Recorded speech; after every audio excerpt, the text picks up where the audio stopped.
Allah itu sayang banget sama orang-orang yang beriman. Allah tuh sayang sama kita, Ar-Rahman Ar-Rahim.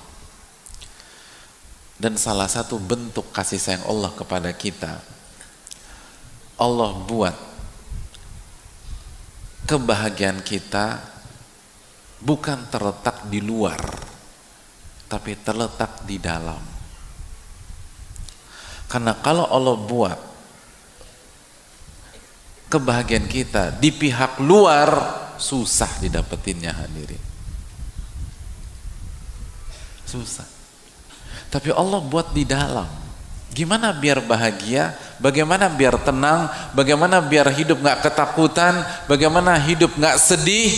Allah berfirman dalam surat Ar-Ra'd ayat 28, Ala bidzikrillahi tatmainnul qulub. Ketahuilah, dengan mengingat Allah, hati menjadi tenang. Hati menjadi tenang. Ala bidzikrillahi tatmainnul qulub. Ketahuilah, dengan mengingat Allah, hati jadi tenang. Kalau ketenangan kita terletak pada temen nongkrong kita, bagaimana kalau kita lagi ada masalah, lalu mereka nggak ada yang nongkrong? Repot kita, hadirin. Kalau ketenangan kita ada pada sahabat kita, begitu kita lagi drop, kita telepon, miss call terus, dia nggak ngangkat.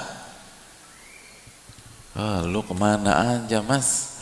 Kemarin gue lagi suntuk, lu ditelepon nggak bisa dihubungi. Suka begitu nggak, hadirin? Coba jujur aja, jujur. Ini salah, hadirin sekalian.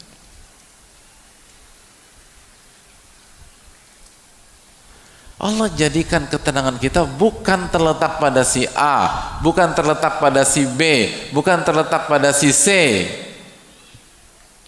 Tapi Allah jadikan ketenangan kita pada zikir yang dilakukan oleh lisan, hati, dan perbuatan tangan kita. Itu kasih sayang Allah kepada kita. Sehingga kapanpun, sesulit apapun, lagi kaya atau lagi miskin pun, kita tetap bisa hidup bahagia dan tenang di dunia maupun di akhirat. Coba kalau Allah kaitkan ketenangan kita pada uang. Begitu kita punya uang, kita happy. Begitu kita nggak punya uang, berantakan hidup kita.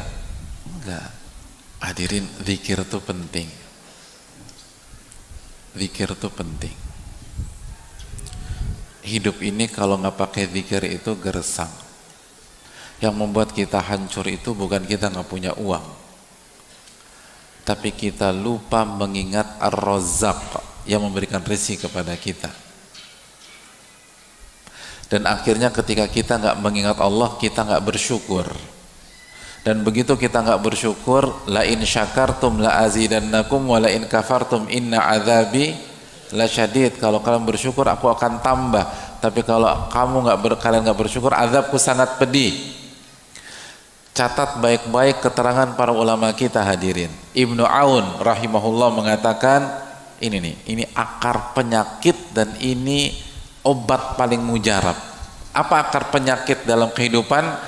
Catat baik-baik, kata Al-Imam Ibnu Aun, zikrun nasida wa zikrullahi dawa. Mengingat manusia dan makhluk itu penyakit. Dan mengingat Allah adalah obat.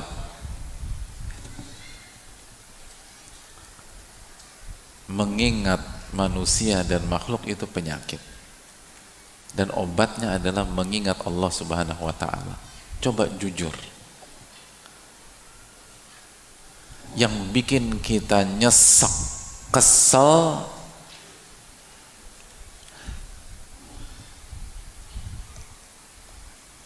karena kita dizolimi, atau karena hati kita selalu mengingat orang yang zolimin kita. Gimana, hadirin? Yang bikin kita nyesek itu apa? Sebatas kita dizolimi, atau karena kita ingatnya selalu ke pihak yang zolimi kita. Gimana? Sebatas kita dizolimi oleh orang mampu membuat kita nyesek apa tidak?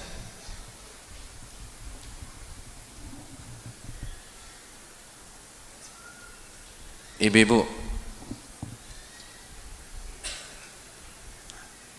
suami suka bikin ibu kecewa nggak?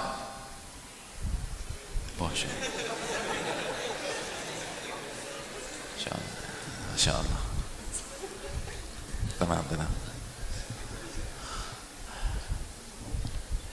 Sebenarnya yang bikin kita kecewa, yang bikin kita nangis, karena suami kita menzalimi kita, atau karena kita lupa sama Allah pada saat suami kita zalimi kita. Bu, ibu-ibu, yang bilang sering tadi siapa? Udah pulang Pak Ustadz. Oh, udah pulang. Hadirin, yang membuat kita nyesek itu bukan sebuah objek, bukan sebuah kondisi, bukan takdir Allah Subhanahu wa ta'ala. Tapi yang membuat kita hancur adalah pada saat itu terjadi kita lupa sama Allah. Kita lupa sama Allah.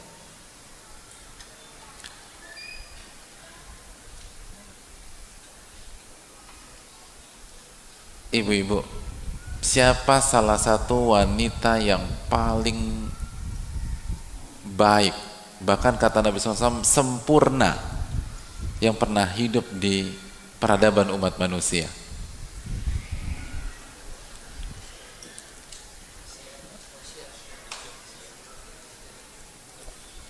Pernah dengarkah kita tentang sosok yang bernama Asia? Ibu-ibu pernah dengar Asia? Oke. Saya ingin tanya sama ibu-ibu sekalian, Asia itu suaminya zolim apa enggak? Zoliman mana? Suaminya Asia atau suami ibu-ibu? Loh, jawab loh ibu-ibu. Hah, Bu?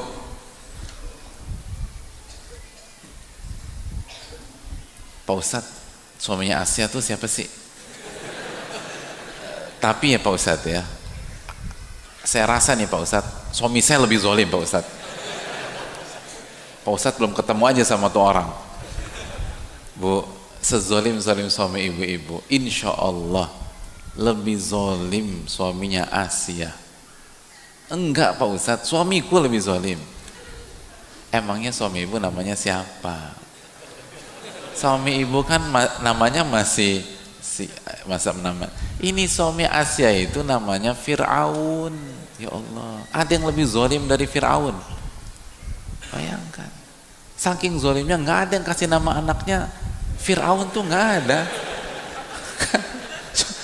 Itu udah simbol kezoliman itu loh. Tapi bacalah riwayat bagaimana Asia tetap tersenyum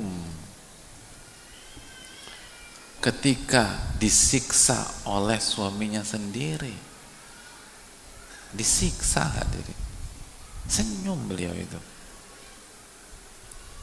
Kok bisa senyum? Kok bisa mengerjakan hal yang seaneh itu? Jawabannya apa hadirin sekalian?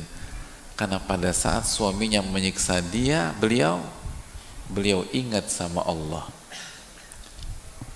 Hadirin yang Allah muliakan, apa kata Allah Subhanahu wa ta'ala tentang Asia? Allah berfirman dalam surat At-Tahrim ayat 11, idh qalat, ingatlah ketika Asia itu mengingat Allah dan berdoa, Rabbi benili indaka baitan fil jannah, ya Allah tolong buatkan aku istana di surga. Wa najjini min fir'auna wa amalihi, dan selamatkan aku dari Fir'aun dan bala tentaranya dan amal perbuatannya. Wa najjini minal qaumidz zalimin, dan selamatkanlah aku dari orang-orang zalim.